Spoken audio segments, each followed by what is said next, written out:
قال إني عبد الله آتاني الكتاب وجعلني نبيا وجعلني مباركا أينما كنت وأوصاني بالصلاة والزكاة ما دمت حيا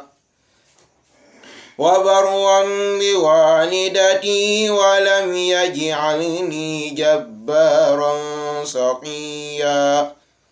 والسلام علي يوم ولدت ويوم أموت ويوم أبعث حيا ذلك عيسى بن مريم قول الحق الذي فيه يمترون ما كان لله أن يتخذ